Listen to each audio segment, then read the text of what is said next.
मनमुखी कार्य करुछंती बीडीओ ग्राम सभा प्रस्ताव को करुछंती अणदेखा। नवरंगपुर जिला तेंतुलीखुंटी बीडीओ विरोध में एभली अभियोग आनी ब्लॉक कार्यालय घेराव करिछि मिलित विरोधी मंच। विरोधी कांग्रेस एवं बीजेडी नेता माने एकत्र होई बीडीओ को बदली दाबी करछंती। मंच अभियोग करिछि बीडीओ ग्राम सभा द्वारा पारित प्रस्ताव को अणदेखा करी निज मन मुताबक पांठी विनियोग करुछंती। दाबी थिला जे वीडियो को ट्रांसफर करिया पे बोल कहउतले आ जोटा कि ताको सहित डिस्कशन हला। डिस्कशन पर से कहले जे से 16 जन मेंबर दिछंती से मेंबर मन जिवे जिला ऑफिस जाय डिस्कशन करेबे। डिस्कशन कला पर ताकर व्यवस्था होय। तेंतुलीखुंटी ब्लॉक संपूर्ण रूपे दुर्नीतिर गंताघर पलटि आज सर्वदलीय ये ब्लॉक रो दुर्नीति को मूलोत्पाटन करने जो थे सीधा सड़क भाव में ब्लॉक प्रशासनिक अधिकारी बीडीओ महाशय मनोज पाणिग्राही एठी संश्लिष्ट अच्छा। नवरंगपुर माटी रे जेते जेते बेले अन्याय हिची अत्याचार हिची दाबी हासिल कथा उठी सेते बेले आम समस्ते एक ही आंदोलन करिछु। आज नुहे जिला भित्तिक आंदोलन हो धान चाषी मानकर आंदोलन हो एवं विभिन्न सर्वदलीय आंदोलन रे आम एकजुट होकरी स्वास्थ्य आंदोलन हो। आज जो भाव में 10 कोटी ब्लॉक रु तेंतुलीखुंटी ब्लॉक रे अत्याचार भ्रष्टाचार दुर्नीति शोषण एते ही गला जा सीमा पार हो गला।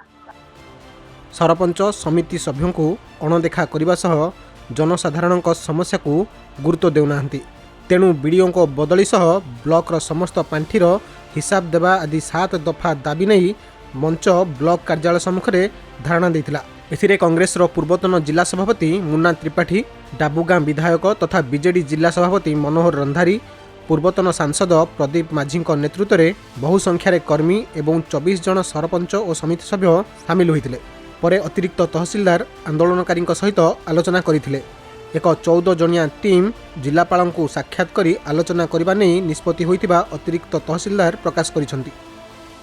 पूरापूरी भाव में दुर्नीतिग्रस्त ब्लॉक हिसाब से परिगणित हो सारी एवं एठारे संपृक्त थिबा बीडीओ मनोज पाणिग्राही महोदय जेभली भाव में दुर्नीति करिसेंती से दुर्नीतिर आज समस्ते जनसाधारण निष्पत्ति नेले तार दुर्नीतिर पर्दाफाश होला परे समस्त जनसाधारण तरफ आज दाबी करा जायछि ए बीडीओ को आउरी गोटे मिनिट मध्य रहिबार अधिकार एठी नाही।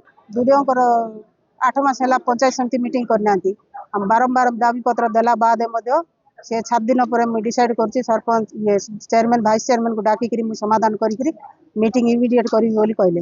पीडीएस कथा कही आसिले से कथा पेंशन कथा कही आसिले से कथा सी प्राय तो ऑफिस रे रहूना सी निजे ही कॉन्ट्रैक्ट निजे करूँ पीएस मेंबर सरपंच क्या पचारू ना प्लस आमर मझे गोटे दाबी पत्र जनईलु सरपंच समिति मेंबर मैंने मिसिकी जे आमे आउ ग्राम सभा करूँ ना जेहेतु आम ग्राम सभा करके आम पब्लिक प्रतिनिधि जेहेतु हमको पब्लिक गोटे प्रोजेक्ट देते ये कम आम दरकार अच्छी ड्रेन दरकार अच्छी रास्ता दरकार अच्छी से जिन आमको देते से कम जब आम हम ना आम ग्राम सभा कहीं करूँ बोलिक आम से बर्जन करूँ आम ग्राम सभा करूँ।